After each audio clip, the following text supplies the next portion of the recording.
Bueno, en esta oportunidad tenemos otra de las grandes figuras del deporte ecuatoriano, quien no lo identifica. Estamos con Jorge Delgado Panchana. ¿Cómo te va, Jorge? Qué gusto que nos acompañes el día de hoy. Gracias por la invitación. Refrescando eso de la memoria, pues indiscutiblemente eres uno de los máximos referentes de la natación, creo que el mejor. Esa es la verdad. Hay un juicio histórico que te ubica en ese sector por lo que conseguiste. Pero todo el mundo dice, ¿cómo así te metiste a la natación? ¿Quién te llevó el primer día a una piscina como para decir, quiero ser un nadador de élite? ¿Cómo fue creciendo eso? Bueno, primero tú vas a aprender a nadar. Ya. Una vez que aprendes a nadar y te gusta, comienzas a practicar. Y mucho tiene que ver con los estímulos que tienes alrededor en tu aprendizaje. Si vas a una escuela en que tú ves chicos entrenando, tú ves chicos compitiendo, tú ves los calentadores, los uniformes, las medallas, los trofeos, llega un momento que dices, bueno, yo también quiero ser parte de esto, ¿no? Y estamos hablando que da 7, 8 años. Yo aprendí a nadar a los 7 años. Mira. 7 años aprendí a nadar. ¿Y quién fue el que dijo, tiene pasta? Ahí todavía no. No. Eso ya más adelante. Tú chapoteas, pues tú comienzas. Claro. Lo que hace la diferencia es la voluntad de trabajo. La voluntad, bueno, en un deporte tan complicado como la natación. ¿Y qué quiere decir esa voluntad de trabajo? Poder ir a entrenar todos los días. Pero ahí tiene que ver alguien que te dirigía en eso, porque el chico no tiene tanta voluntad como para hacer el esfuerzo desde que tiene 7, 8 años. ¿Alguien te decía o te nacía? No. Yo quería ir, me gustaba. Yo quería ir. Una de las cosas que más te estimula es el viaje. Ya, mira. Poder viajar en las selecciones, poder viajar a competir, conocer otros pares tuyos, otros chicos igual que ti que compiten en Colombia, Venezuela, Perú. En otros lados primero comienzas competencias de clubes. Hacía mucho, 1 o 2 veces salíamos internacionalmente a competir con el club. Claro. Entonces ahí comienzas tú a ver otras piscinas, otras formas de entrenamiento, te mides con otros rivales y vas empezando a medir de acuerdo a tu edad a dónde quieres llegar o cómo puedes llegar o qué es lo que tienes que hacer o qué se necesita o qué es lo que falta. Siempre hay algo que te falta, algo que se necesita. Y en ese proceso de aprendizaje y de comenzar a compartir con otros clubes, ¿alguien se dio cuenta ya que tú estabas listo como para ir a disputar un torneo, por ejemplo? No, yo era el más malo de los nadadores. No, a ver, cuéntame eso. Caramba. No te creo. Cuando yo nadé el segundo campeonato de novatos de Diario El Universo, en el 64. Ya. Yo nadé la prueba de 100 metros libre. ¿Por qué? Todavía no sé. Porque yo había entrenado para 50, o sea, para nadar una piscina. Claro. Me hicieron nadar 2 piscinas. Entonces yo no estaba listo. Obviamente, cuando nadé la primera piscina, había que regresar. Entonces, a medida que empecé, ya se me había acabado la gasolina en la primera ida, ¿no? Entonces yo venía, obviamente los demás ya habían llegado, se habían secado, estaban comiéndose un sándwich, estaban conversando y yo seguía nadando y mi papá iba al lado mío, dale mijo, dice, ha estado enfermo, dice, dele mijo, dele, no se sentía bien hoy día, dele, ya llega. Obviamente me acuerdo del tiempo. ¿Así? 1 minuto 44 segundos. Y eso era una locura. Yo quedé último y yo era ¿cómo te digo? El patito feo en lo que se respecta a logros en natación. Ah, mira. Yo no comencé con ganador.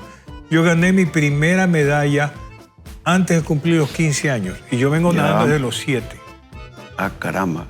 Me ganaba todo el mundo. Pero no abandonabas por eso. No me gustaba. ¿De por qué te gustaba? Me gustaba, eran los amigos, el ambiente, ir al tenis club, pongamos el tenis club, que donde yo me hice, nos pasamos todo el día en las vacaciones, íbamos a entrenar, después de entrenar íbamos a jugar ping-pong y había un villa y comíamos y después entrenamos en la tarde, ya nos botaban del tenis para que se vayan a la casa. Y, ¿no? y la especialidad.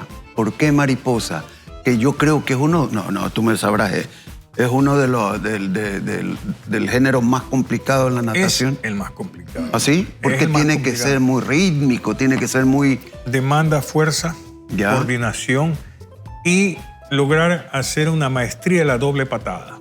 Ya. Porque para dar mariposa, en una brazada entran 2 patadas. Ah, mira tú. Entonces tienes tú que entrar a una maestría de la doble patada y para llegar a eso tiene que nadarse mucho. ¿Y por qué fuiste a mariposa siendo tan complicado? Mariposa tal vez me encontré una facilidad. Ya. Yo tenía facilidad, así como uno que tiene facilidad para pecho o para espalda, mi facilidad era para mariposa. ¿Pero te diste cuenta practicando o qué? Normalmente imitando. Porque Ya, tú al principio nadas el estilo cloro, el estilo libre, y vas a un campeonato y te están dándome, y comienzas tú a mirarlo, cómo es que hace, ¿no? Mira, y ahí saca la cabeza, y mira cómo mete las manos, y mira cómo le salen los pies. Entonces, y después tú te metes acá y tratas de imitarlo, cómo están haciendo, ¿no? Y después regresas a mirar de nuevo, a ver si no. Y así tú empiezas, así se comienza, porque en esa época no había ni videos, ni nada. No había nada, no había. Una vez mi papá se consiguió una cámara Super 8 Ya. y se trepó a la plataforma en el tenis y me filmaba la patada ahí y había que esperar como 3 meses que vengan de Estados Unidos Claro. revelada la película, ¿no? Sí.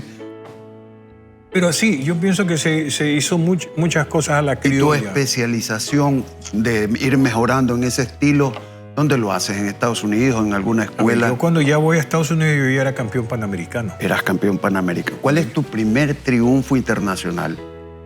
Mi primer triunfo internacional es a los 16 años en los Juegos Bolivarianos de Maracaibo en 1970. Correcto, oro fue ahí. 2 oros, 1500 y 400 libres. Y tuve 3 medallas de plata y 2 de bronce. Tuve 7 medallas en total en esos Juegos Bolivarianos. Wow. Y ahí comenzaste a acostumbrarte con el éxito, porque también vinieron panamericanos, ¿no? Claro, el año siguiente fueron los Panamericanos, donde obviamente mucho tiene que ver también con lo que tú lees. ¿Así? Yo leía mucho. Nosotros esperábamos la revista Swimming World que venía y llegaba pues atrasada, por supuesto. Entonces en esa revista había entrenamiento, entrevistas a los deportistas, entrevistas a los nadadores. Entonces en una de esas revistas decía, bueno, dice, tú tienes que entrenar lo más cerca a tu mejor tiempo. Ah, ya, muy bien. ¿Cuánto es el mejor tiempo? Decir 1 minuto. Entonces yo estaba entrenando y hacía 1:10, no, ahora estaba entrenando y me ponía a tratar de hacer 1:3, me explico cómo hace. O sea, ese tipo de empirismos que se lograron hacer. Fuiste reconocido en los Estados Unidos como nadador promesa. ¿Cuál fue el...? A ver, Porque yo leía en alguna revista un titular que hablaban de ti en los Estados Unidos. En Estados Unidos yo siempre estuve entre los 10 mejores nadadores del mundo durante 10 años. Ya. En 200 mariposas. Y en Estados Unidos en el año 73, en un campeonato que nadé, que fue en Plantation, en Alabama, me acuerdo, un campeonato nacional de Estados Unidos, yo quedé tercero en esa ocasión. Y se acercaron a mí para decirme dónde me mandaban los equipos, porque había sido nombrado, seleccionado de Estados Unidos para el Campeonato Mundial de Belgrado, me acuerdo. ¿Ah, sí? Entonces tuve que decirle, no, yo soy ecuatoriano, no puedo. Ah, mira tú. No puedo aceptar. Porque en las inscripciones no dice que eres ecuatoriano, no, figura el club. Ya. No figura la Pero eso te hubiera impedido después participar por Ecuador, ¿o no? A ver, en esa época la bandera era lo primero. Ahí no había esto que yo que paro 2 años y me cambio a otro país. Ya. Y ahora me cambio al país de acá. No. No había sillas musicales en esa época. La bandera la llevabas por dentro, la sigo llevando por dentro. Yo me imagino. Yo no vendo mi patria, ¿no? Claro. Podrá ser fea con todos los problemas que tenemos y los líos, yo la amo. Mira que un caso similar fue Alberto Spencer, ¿no? Sí, claro. Que le ofrecieron tantas veces nacionalizarse uruguayo y él dijo no. Así es. Entonces, de la misma... Pero cuéntame algo, el Panamericano, el primer Panamericano que ganas, ¿dónde es? Cali, 1971. Habíamos ido el 71, lo único que teníamos eran los bolivarianos del 70. Esas vacaciones, pasando de 5º año a 6º año, yo me fui a entrenar 3 meses. Las vacaciones, en esa época las vacaciones eran 3 meses más o menos. Yo estuve 12 meses entrenando en Pasadena, donde entrenaba Eduardo Orejuela, que ya estaba estudiando. Claro. Entonces yo conseguí una invitación una invitación una invitación del entrenador de Eduardo Orejuela que me invitara a entrenar con el equipo. Obviamente había que pagar, ¿no? Te invito, pero tú pagas. Ya. Entonces yo fui, entonces en esa ocasión me consiguieron que llegara a la casa de unos nadadores.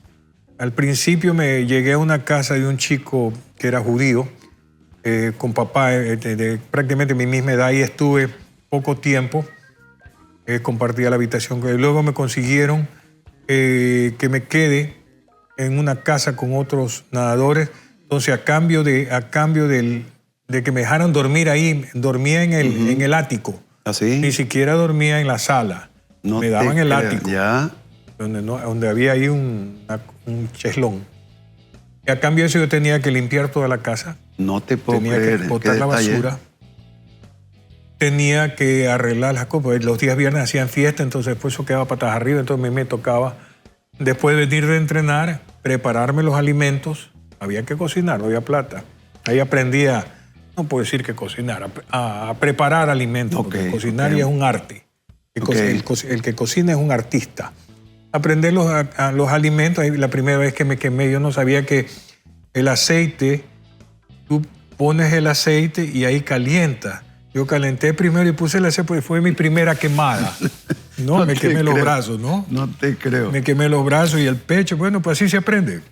Claro. Después ya sabía que había que calentar, poner y ahí calentar conjunto. Mira no tú. primero calentar el sartén y después echarle el aceite, ¿no? Y ahí poco pues se fue aprendiendo. Entonces, yo lo que hice fue, durante esos 3 meses, yo llevé una bitácora de todo lo que yo hacía. En la mañana, en la tarde, todos los entrenamientos, preparación física. Cuando regresé, yo repetí esa bitácora durante 6 meses más hasta los Panamericanos. Y con ese entrenamiento que había tenido allá, más lo de la bitácora, se logró ganar el campeonato panamericano. Que fue todo un éxito, ¿no? Pues Así ahí ya se te veía ya una talla mundial. Así es. Me quedé a 3 décimas del récord mundial. No te puedo creer. Incluso hubo una idea, no sé, el otro día le pregunté a mi papá por qué no se hizo. Había una idea de, terminado el campeonato, pedir toma de tiempo para hacer el récord mundial. Ya. ¿Por qué no se hizo? No sé. Ya. En ese momento yo tenía 17 años. Obviamente fue, recordar eso, fue todo un acontecimiento, una locura. Entonces, asumo que dentro de esa locura se descubrió el tema de tratar de hacer el récord mundial. Ya. Pienso que lo hubiera logrado. Sí. Sí. Ahora te consulto lo siguiente. Ricardo Vasconcelos, que es un experto para escribir de natación, decía algún momento conversando que después del 38, con esa jornada épica de los 4 mosqueteros campeones sudamericanos en Lima, vino otro grupo de época dorada que dice que es la que tú encabezas. Claro, la segunda época de oro de la natación ecuatoriana. Sí, tú formas parte de esa época. Es. ¿Puedes recordarnos los nombres de quienes tenían pasta para formar parte de esta época dorada? El año 38 se queda campeón sudamericano, se hace un campeonato sudamericano extraordinario en Guayaquil para ver ganar a los mosqueteros en Guayaquil. Por eso no se da, porque los mosqueteros pienso que se dedicaron a celebrar, siguieron celebrando todo el tiempo y no se dedicaron a entrenar. Entonces, y obviamente los que les habían ganado se prepararon pues mejor y vinieron a ganar. Ahí solamente se logró una medalla de oro que fue en clavados, en saltos ornamentales. Ah, mira tú. Y de ahí creo que cogieron una de plata, una de bronce, pero no era lo que había sido en Lima. De ahí... Que fue toda una hazaña, por si acaso, ¿no? Es una hazaña. Es una hazaña. Entonces, de ahí, el único que continúa nadando es Abel Gilbert, porque George Chappell le consigue una beca en una universidad en Estados Unidos y se fue a estudiar a Estados Unidos y a entrenar. Entonces, eso hace que este chico, que era el menor de todos, no se retire. E incluso él regresa y en el año 42 vuelve a quedar campeón sudamericano. El 42 quedan campeón sudamericano en el relevo 4x200 y creo que una prueba individual. Y desde ahí prácticamente hubo una sequía de medallas hasta el año 68, donde Fernando González gana la medalla de oro en 400 libres en el sudamericano de Río. Tamaro Orejuela hace medalla de plata en 200 pechos. Y él hace también bronce en 1500. Prácticamente ahí comienza ya la segunda época de oro en la natación. Yo asistí a ese sudamericano, tenía 14 años. Ya. Obviamente no me querían llevar porque me dice que qué iba a hacer yo ahí, no tenía nada que hacer. Pero se insistió tanto y fui. A pesar de eso, logré hacer récords nacionales, hice 2 finales, 1500 séptimo y 400 octavo, con 14 años. Fue después Fernando el único que hizo finales, nadie más hizo finales el equipo ecuatoriano. Ah, mira. ¿Y cuándo se incorpora en esta época dorada Mariuxi Febres Cordero? ¿También es de ese...? No, ella viene más adelante, ella viene el año 77. Correcto, ok. El año 77 ya empieza, con esto de aquí ya comienza a haber más gente practicando, hay escuelas de natación, clubes comienzan a sumarse, como empiezan a hacer la natación en Quito. 4 de los integrantes de Quito son parte del equipo que ganó el sudamericano en Guayaquil el año 78. Pero la segunda época de oro comienza el 68 con Fernando González. Fernando González. Y ahí venimos al año 70, sudamericano en Lima, donde ya hago una medalla de plata en 400 combinado y una de bronce en 400 libres. El siguiente sudamericano es Arica, Chile, donde había 5 medallas de oro y una de plata. Luego viene, de ahí viene Medellín, donde volvemos a hacer 5 medallas de oro y 2 de plata, y luego viene Punta del Este, 5 medallas de oro de plata, y ya Guayaquil con 4 medallas de oro. Entonces, yo me retiro no es porque no podía, sino que en esa época no se permitía que los deportistas les den dinero. Ok. Entonces yo tenía que ir a trabajar. Mi papá vivía de un sueldo profesor. En la casa yo no podía regresar a hacer carga para la familia, tenía que regresar a ayudar a llevar la carga, no hacer carga para ellos. Entonces el retiro se da a los 24 años, cuando yo podía ver un ciclo olímpico más, solamente yendo a Moscú, repitiendo mi tiempo de la medalla de bronce. Repitiendo. Vamos a hablar de eso. A ver, mucho se ha conversado, se ha hecho una leyenda que el único que puede despejarla eres tú. ¿Qué pasó? Que esa medalla, la primera medalla que podía haberse colgado un deportista ecuatoriano, se te fue por décimas en las Olimpiadas de Múnich, ¿no? Yo pienso que eso no se dio por ingenuos. A ver, ¿cómo es eso? Yo pienso que fuimos ingenuos. Yo fui a entrenar, obviamente teníamos muchas necesidades. Nosotros, comenzando de que el hecho de haber ganado los Panamericanos, yo ya era seleccionado para los Juegos Olímpicos. Pero en esos mismos Panamericanos el equipo ecuatoriano había quedado 5º lugar en 200 libres. La idea era que vaya el relevo de 4x200, estamos hablando de que vayan 4 nadadores a los Juegos Olímpicos. Y se seleccionó a los 4 nadadores, que era Fernando González, que había sido campeón sudamericano, Eduardo Orejuela, Enrique Morales, que había sido campeón sudamericano en Arica en el relevo 4x200, y mi persona. Ese era el relevo que iba a los Juegos Olímpicos. Yo estaba entrenando ya en Pasadena. Ahí estaba Eduardo, que estaba conmigo. Fernando González estaba entrenando en Illinois. Y Daniel, el que tenía que ir era Guillermo Morales. Guillermo Morales era el 4º integrante, el más joven de todos. Previo al viaje a integrarse, porque resolvieron que nosotros hiciéramos, como decir, el campo de entrenamiento en Pasadena, donde nosotros estábamos. Fernando González bajó de Illinois, donde estaba California, estamos en Pasadena. Eduardo Orejuela ya estaba ahí. Yo ya estaba, porque yo me gradué el 18 de enero, me gradué del 72, y el 20 de enero ya estaba en Estados Unidos entrenando. Me adelantaron el grado para que me pueda ir, porque en esa época era grado oral, monografía, grado escrito, grado telepático, todos los grados que había que dar. Ya me fui a entrenar. El que tenía que viajar era Guillermo Morales, era el 4º integrante. Hay una celebración porque ya se iba, hace una celebración en Liga ahí diagonal al Cicafé, en una celebración en la Liga Deportiva Estudiantil. Hace una celebración, hacen unas pruebas de natación, se salen, y en la curva de la Católica se salen y se dan contra el letrero que estaba ahí. No te puedo Hay un creer. volcamiento y todo el golpe lo recibe del lado donde estaba este chico, le explotó el vaso, le explotó el hígado, prácticamente, y lo llevaron al clínico Guayaquil donde fallece. Ah, falleció, mira esa Claro, historia, falleció ¿no? de las heridas que tenía. Obviamente los otros habían quedado lastimados, pero él fue el más lastimado. Porque el golpe en el cemento ese que protege el letrero fue del lado de él. Wow. Lo que me acuerdo que justo ayer estaba leyendo un recorte periódico de eso. No tengo la fecha, pero... Entonces, ya no hay relevo.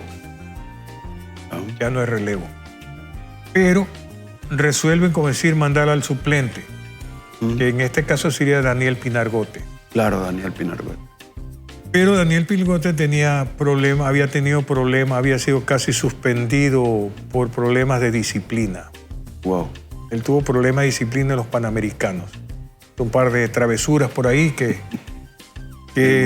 lo iban a sancionar, creo que hasta de por vida lo iban a sancionar.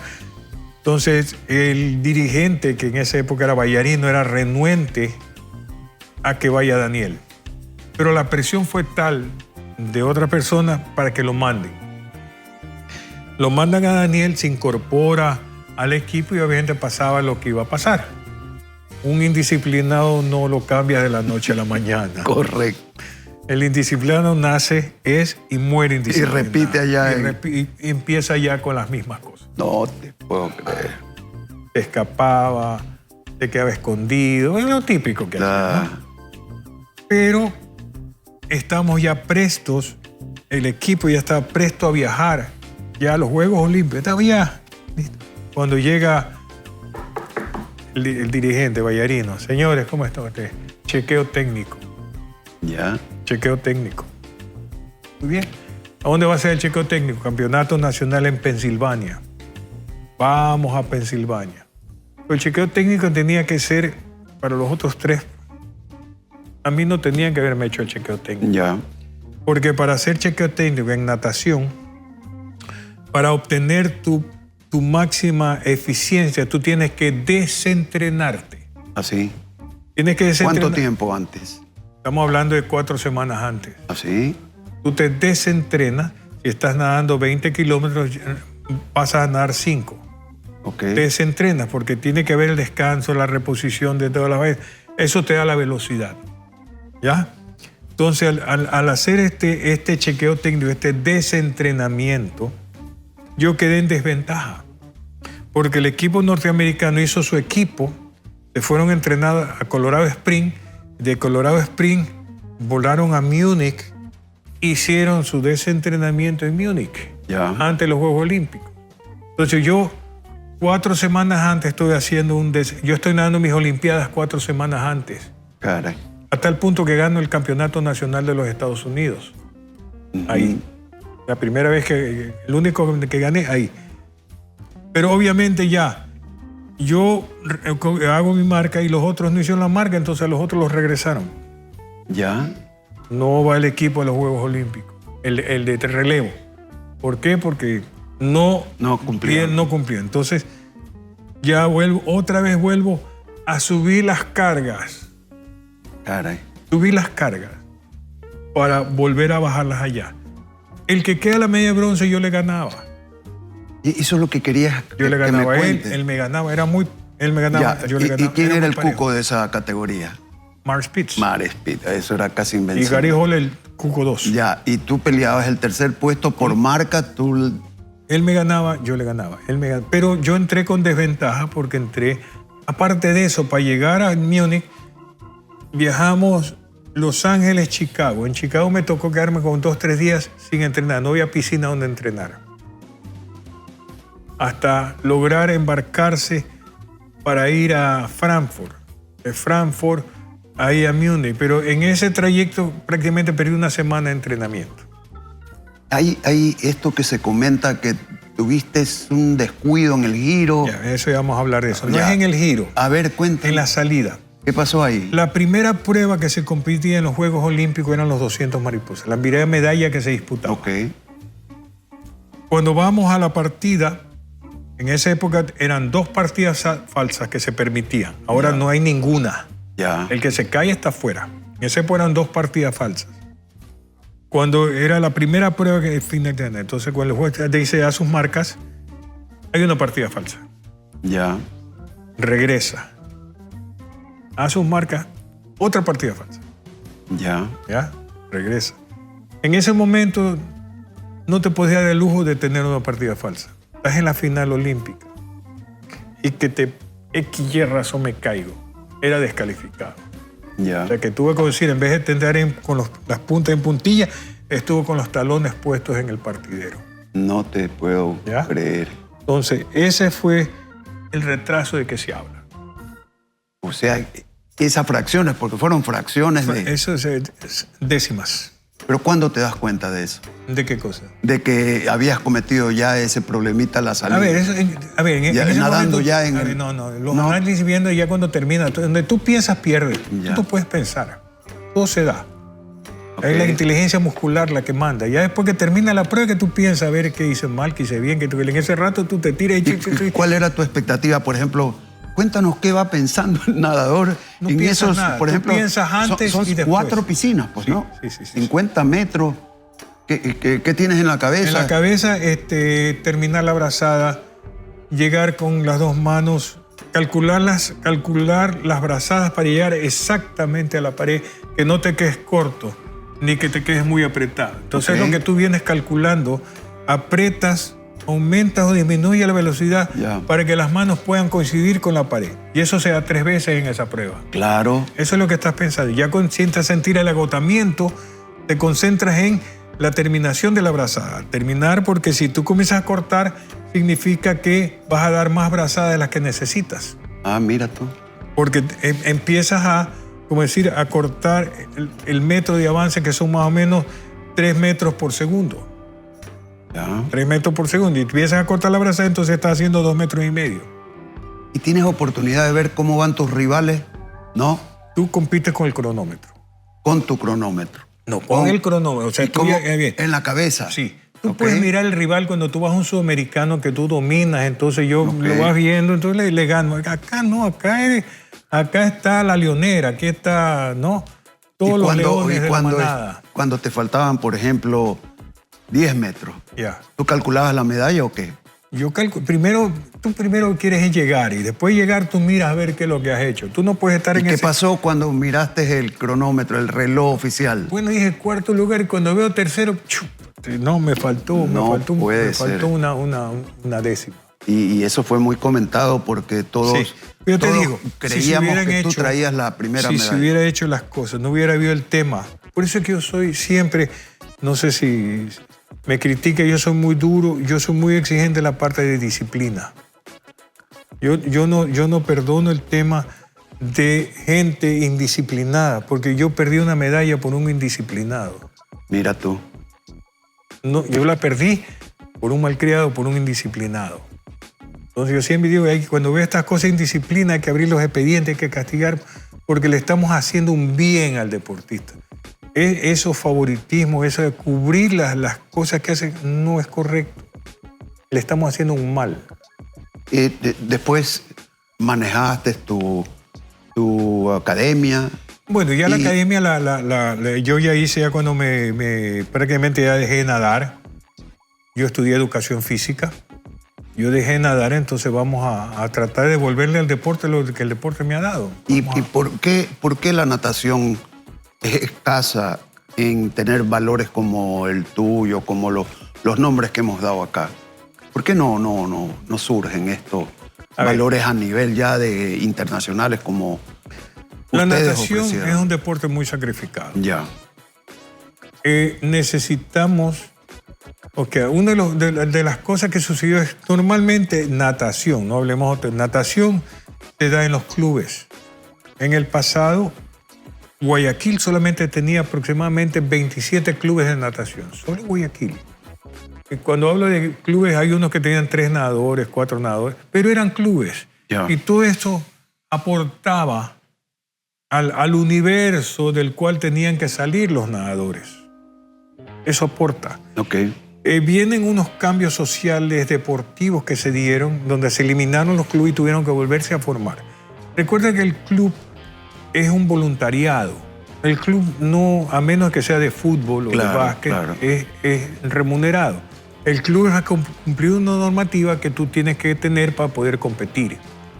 Al momento que le dicen que clubes tradicionales de 100 años, de 80, 70, desaparecieron, y después se dijo que les iban a revisar las cuentas. Somos privados, pero igual te voy a revisar las cuentas. Entonces la gente dice, no, pues a mí no tienes que revisarme nada. Entonces ese momento que vivimos hizo que esos clubes desaparecieran y tuvieran que volverse a formar. De esos 27, ¿cuántos crees que regresaron? Solo en Guayaquil. No tengo idea. 5. Y ahí se pierde la cuna de... Entonces esa es la cuna. Ahora, tenemos la ciudad, aproximadamente 4 millones de habitantes. Una ciudad amplia. Y la mayoría de los escenarios deportivos están concentrados ¿en dónde? En el centro de la ciudad. Ya. ¿Cómo viene una persona de La Joya? ¿Cómo viene una persona de Ciudad Celeste? ¿O cómo viene una persona de Chongón? Se pasa media hora, 1 hora para llegar al escenario deportivo, 1 hora de entrenamiento y 1 hora para regresar. ¿No? Estamos hablando de 3 horas para eso. A eso le sumas el problema de la inseguridad, el problema económico. Normalmente al niño lo lleva la mamá o el papá. En el pasado las mamás se quedaban ahí, ahora mamá y papá trabajan. Entonces ha habido unos factores sociales, económicos y de seguridad que han incidido en que este universo de posibles o futuros nadadores se vea afectado. O sea, en vez de crecer, ha disminuido. Yo leía pues algo como principios de educación en esto de la natación, que esos triunfos del 38 volcaron a la gente a la natación, dicen que se iban a la piscina del malecón a practicar. Así es. Después en vino el río nadaban, en el salado. Claro, es que la fuente de la natación aquí nace en el río y en el salado, pues, ¿no? En el río y en el salado. Mira tú. Así es. Y de ahí viene también la época de George Capel. Sí, así es. Que construyó una piscina que se hizo famosa porque todo el mundo quería ir a practicar allá en el club de Emelec, ¿verdad? Ahí en la antigua planta, en la calle Eloy Alfaro. Exactamente, ¿no? Y de ahí vino una gran influencia, digo yo, que pensábamos todo que el mundial de natación que se hacía aquí, así es, era el mejor mensaje para aumentar la práctica y la evolución de la natación, pero no sucedió aquello. ¿Qué pasó? No estuvimos preparados para el después de un mundial. ¿Así? Claro. Recuerda que el mundial nos trajo como premio 3 años de suspensión de natación. No pudimos competir internacionalmente por 3 años. ¿Y qué pasó? No lo recordaba. Claro. Cuando viene el mundial, termina el mundial, en esta época venía cada rato Amte Lambaza, que era el presidente de la FINA en esa época, quedaron debiendo $70,000 desde el fee. Tú pagas un fee para organizar. Entonces era $70,000. Por X y razón, no sé por qué eso, cuando tú... Es lo primero que pagas el fee. ¿Por qué razón no se pagó? Desconozco. Y suspendieron por esa razón. Entonces, en esa época no existía la bandera blanca, ni rosada, ni a cuadritos, ni a triángulos. Simplemente no pagas, te suspendo. Se acabó el problema. Entonces, mira. Suspendieron a Ecuador por 3 años. Por 3 años, hasta que se logró conseguir los $70,000 para que se pague y poder... Pero el daño estaba hecho. ¿Ah? El daño estaba hecho. El daño estuvo hecho. Ya. Porque ahí prácticamente se retiraron todos los nadadores. Y desde ahí no levanta piscina. Desde ahí piscina no levanta. Nosotros somos buenos en aguas abiertas. ¿Por qué? Porque comenzamos... El agua abierta comienza en la fin del año 92. Y desde el año 92 no hemos perdido participar en un solo campeonato mundial. Qué bueno. Contra viento y marea, y estamos. Al principio los llevaba, yo llevaba 4 chicos, 2 damas varones.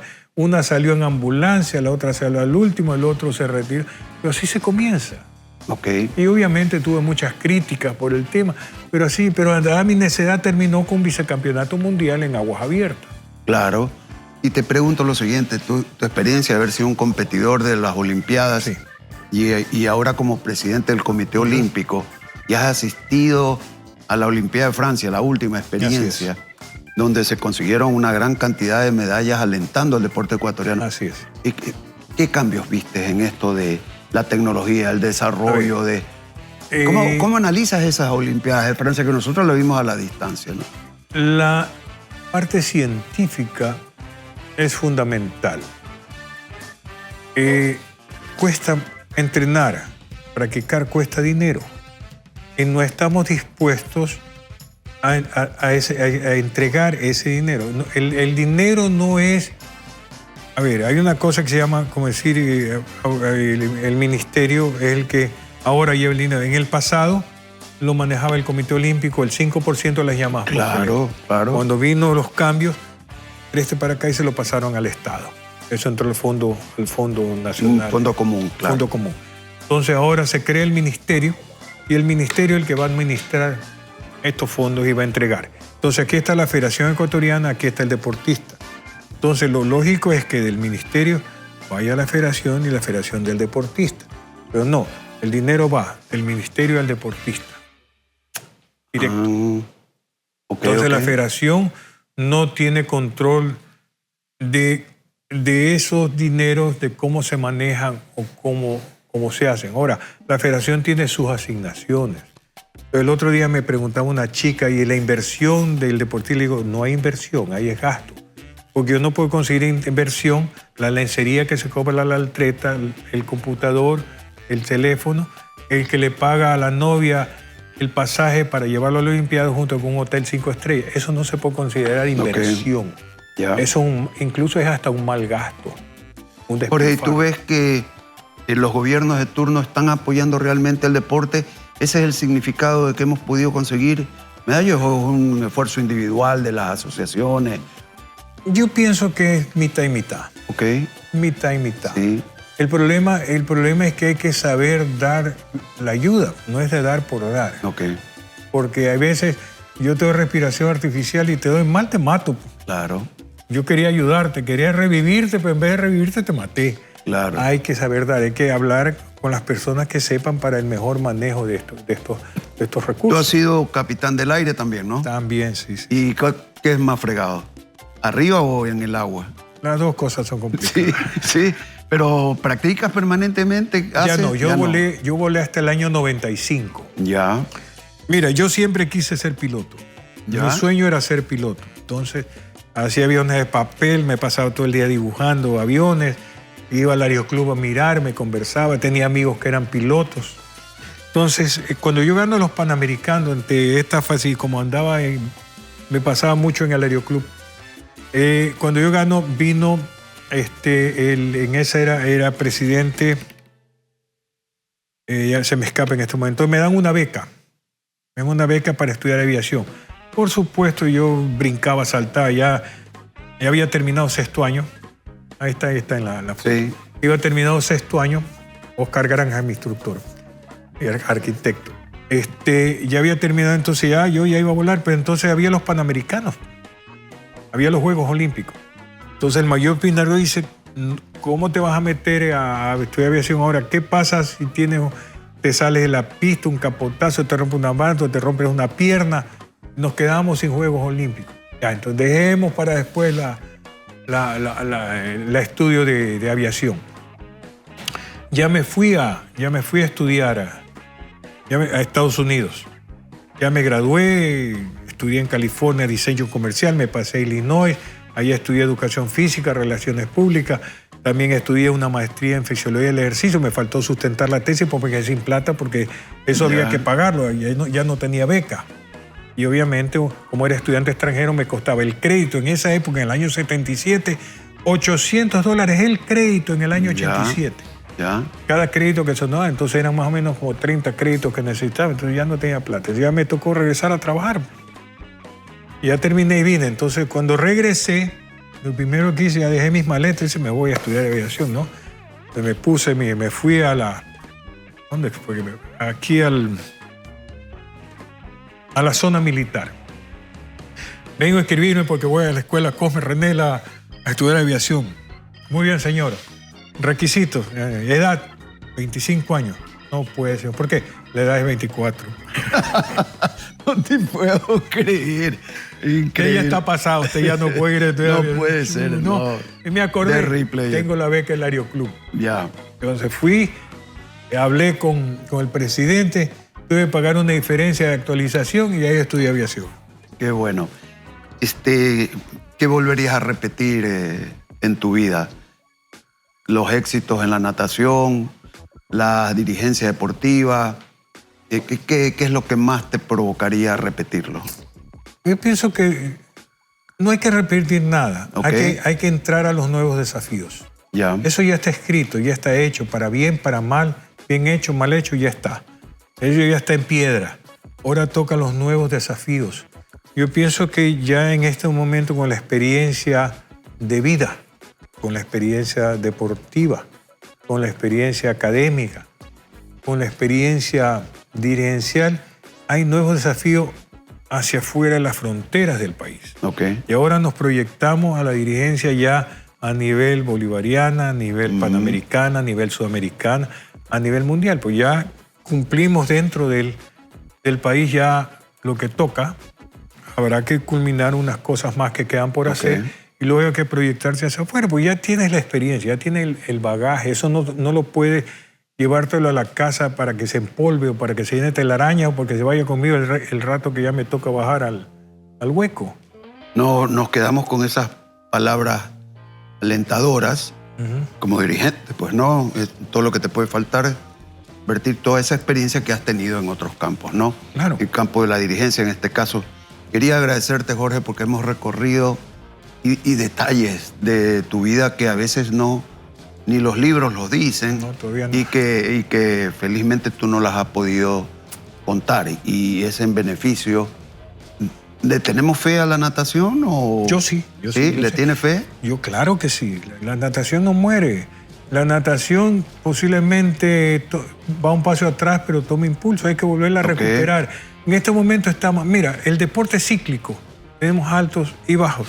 Altos y bajos. En este momento la natación es lo más bajo que he estado. Ya. Una vez que toca fondo, tienes que volver a subir. No hay otra forma más que para ir para arriba. Y eso tendrá que darse. Ahí está. Te agradezco que hayas comparecido, una conversación agradable con toda una figura del deporte ecuatoriano, Jorge Delgado Panchana, quien no lo reconoce, y seguir tu ejemplo de haberte escuchado los chicos como arrancaste la entrevista. Disciplina. Disciplina. Esfuerzo, sacrificio. Es la única manera, ¿no? Es la única, es la fórmula del éxito. Disciplina. Muy bien. La disciplina siempre superará el talento. Ajá. Te agradezco mucho, la verdad. Gracias que he disfrutado mucho, Jorge. Muy amable. Bueno, pues hasta la próxima. Ha sido un enriquecedor conversatorio que hemos tenido con la gran figura del deporte ecuatoriano, Jorge Delgado Panchana.